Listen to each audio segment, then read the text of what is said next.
Alors que le monde entier est occupé par les tensions au Moyen-Orient, une scène discrète se joue en coulisses.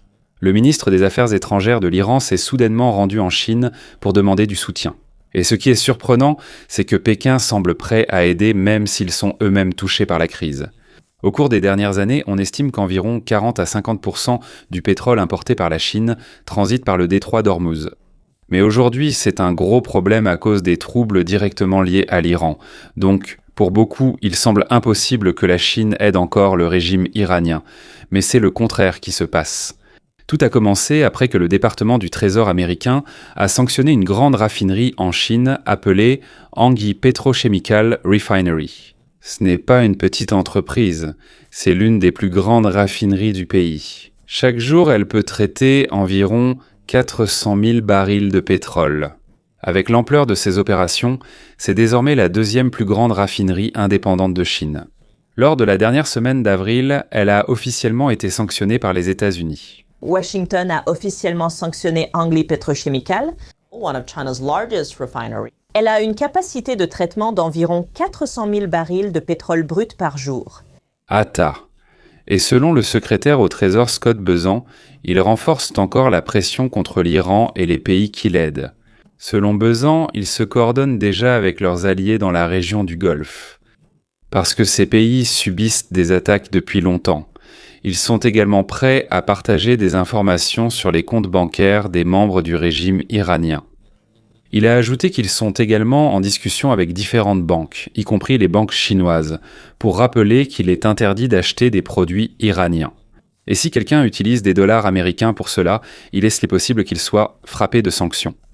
Ce n'est pas tout, il a également mis en garde contre ce qu'on appelle les sanctions secondaires. Cela signifie que même si tu n'es pas directement lié à l'Iran, tu peux quand même être sanctionné si tu aides leurs activités commerciales. Mais c'est là que la situation est devenue plus dramatique. Au lieu de reculer, la Chine a riposté d'une manière inhabituelle, en émettant une injonction qui interdit presque aux entreprises chinoises de se conformer aux sanctions américaines. En d'autres termes, Pékin a déclaré qu'il était illégal pour leurs entreprises de simplement obéir aux ordres des États-Unis. De nombreuses entreprises internationales se retrouvent coincées, devant respecter deux lois différentes. S'ils respectent les sanctions américaines, ils risquent de violer la loi chinoise. Mais s'ils ne respectent pas les sanctions américaines, ils risquent d'être sanctionnés par les États-Unis. C'est comme une entreprise prise entre deux géants, et ce qui est encore plus surprenant, c'est que la Chine n'agit pas ainsi habituellement. C'est vrai, il y a déjà eu des entreprises et des banques chinoises qui ont été sanctionnées pour avoir commercé avec l'Iran. Mais auparavant, Pékin ne répondait pas de manière agressive. C'est seulement maintenant qu'il riposte sérieusement. Et il y a une grande raison à cela. Cette raffinerie est très importante pour l'économie chinoise. En plus de sa grande capacité de production, elle joue aussi un rôle clé dans l'approvisionnement en pétrole des régions voisines. Si cette raffinerie s'arrête, de nombreuses industries pourraient être affectées. Donc pour la Chine, il ne s'agit pas seulement de l'Iran. C'est aussi une question de leur propre économie et de leur sécurité énergétique. Du côté américain, il n'est pas encore clair quelle sera réellement leur réponse. Jusqu'à présent, le département du Trésor n'a pas encore fait de déclaration directe sur la façon dont ils vont gérer ce que la Chine a fait. Mais les États-Unis ont déjà déclaré que toute entreprise qui violerait leurs sanctions pourrait être frappée de sanctions secondaires. Le problème, c'est qu'ils ont dit cela avant même que la Chine n'émette son injonction. C'est pourquoi aujourd'hui, de nombreux analystes se demandent si Washington est vraiment prêt à s'affronter avec Pékin en cette période aussi sensible. D'autant plus qu'un autre grand événement approche. Selon les rapports, Biden doit effectuer une visite. Et en Chine, il doit rencontrer Xi Jinping le 15 mai. C'est pour bientôt, il semble que l'Amérique ne veuille pas provoquer un plus grand conflit diplomatique avant la réunion. Hier, le secrétaire d'État Marco Rubio a tenu une conférence de presse. On lui a posé des questions à ce sujet. Mais il n'a pas non plus donné de réponse directe sur ce que fera le département du Trésor. Néanmoins, il a mentionné quelques détails importants qui montrent à quel point la situation est sérieuse. À ce stade, il est clair que ce n'est pas simplement une question de pétrole ou de sanctions. Cela devient progressivement un rapport de force entre l'Amérique et la Chine. Et au milieu de la tension, l'Iran profite de l'occasion pour chercher des alliés plus puissants. La question maintenant est jusqu'où la Chine est-elle prête à aller pour protéger l'Iran ? Et jusqu'où l'Amérique est-elle prête à aller pour l'en empêcher? Car si les deux superpuissances reculent toutes les deux, la situation pourrait rester sous contrôle. Mais si aucune ne veut céder, cette tension pourrait encore s'aggraver dans les semaines à venir. Après une forte pression de la part de l'Amérique, la situation s'est encore intensifiée lorsque Marco Rubio a parlé de possibles sanctions contre les pays qui ne se conformeraient pas aux sanctions américaines. Je vous renvoie au Trésor. Plusieurs options existent. Si vous ignorez nos sanctions, vous subirez des sanctions secondaires. Je n'ai pas d'annonce à faire aujourd'hui, mais nos actions ne sont pas symboliques.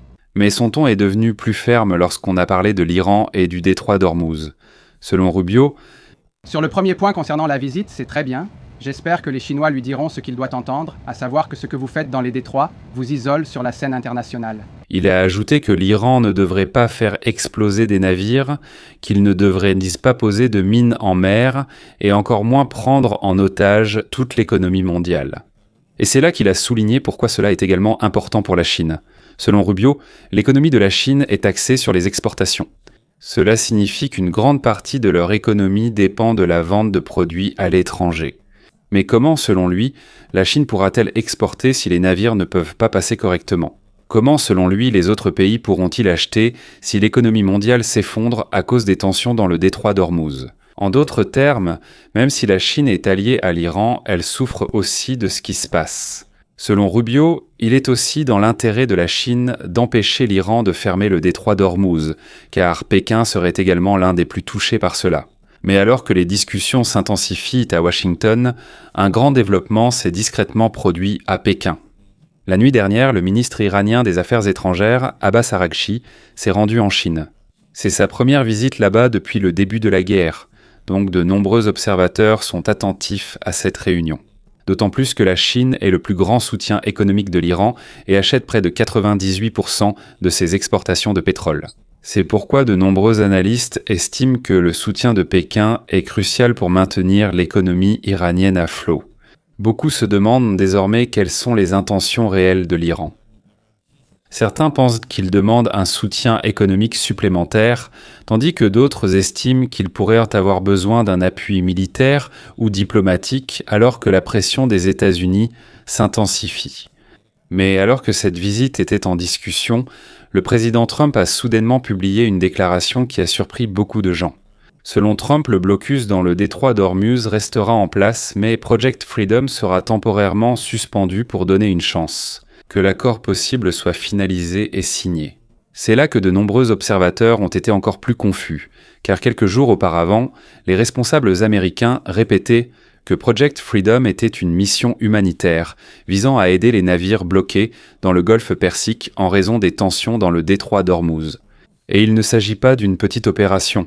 On estime qu'environ 2000 navires sont bloqués dans le golfe Persique depuis plusieurs mois. Cela fait plus de 2 mois, selon les informations.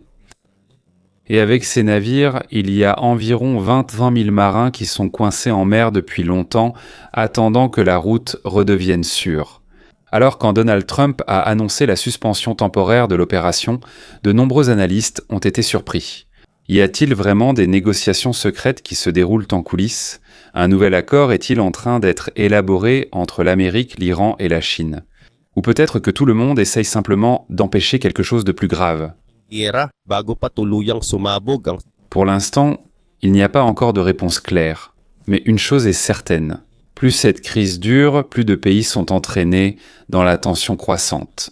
Et à mesure que la pression sur l'Iran augmente, il semble qu'ils semblent dépendre encore davantage de la Chine, pour assurer la survie de leur économie et de leur gouvernement. La question maintenant est jusqu'à quand la Chine pourra-t-elle équilibrer ses propres intérêts tout en protégeant l'Iran? Et si les négociations échouent, que va-t-il se passer ensuite pour l'une des routes maritimes les plus importantes du monde? À mesure que la tension persiste dans le détroit d'Ormuz, la situation devient de plus en plus désespérée pour les milliers de personnes coincées en mer. Selon les rapports, les navires qui sont bloqués dans le golfe Persique depuis plusieurs mois commencent peu à peu à manquer de provisions. Le problème ne concerne pas seulement le carburant, mais aussi la nourriture, les médicaments et d'autres besoins essentiels pour survivre en mer, qui commencent également à s'épuiser. C'est pourquoi l'Amérique a lancé ce qu'ils appellent la mission humanitaire Project Freedom pour aider les navires bloqués dans le golfe Persique à cause des tensions dans le détroit d'Ormuz. Lors d'une conférence de presse, le président Trump a déclaré que même si l'Iran est la cible de l'Amérique, la Chine reste relativement amicale envers les États-Unis, alors que la crise se poursuit. Selon Trump, il est également possible que Xi Jinping puisse aider à calmer la situation. Il a ajouté que la Chine sait à quel point les troubles dans le détroit d'Ormuz peuvent avoir un impact important, car une grande partie de leur approvisionnement en pétrole passe par cette route. Trump a également déclaré que la Chine est restée respectueuse et que Pékin ne les défie pas directement, même si la situation est sensible. Et pour Trump, c'est très important. Mais alors que Trump laisse entendre qu'un accord est proche, un ton différent émane d'autres responsables américains. C'est là que la situation est devenue encore plus confuse. Car alors que Trump affirme qu'il est possible qu'un accord avec l'Iran soit bientôt signé, Marco Rubio déclare pour sa part qu'il n'est même pas clair qui contrôle réellement l'Iran. Selon Rubio, il y a différentes factions qui dirigent au sein du gouvernement iranien.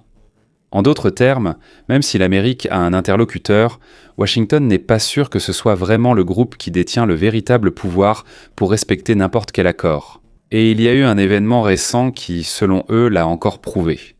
L'autre jour, le CGRI a attaqué les Émirats arabes unis. Mais après cela, c'est le président iranien lui-même qui s'est fâché et a déclaré qu'il ne soutenait pas cette attaque.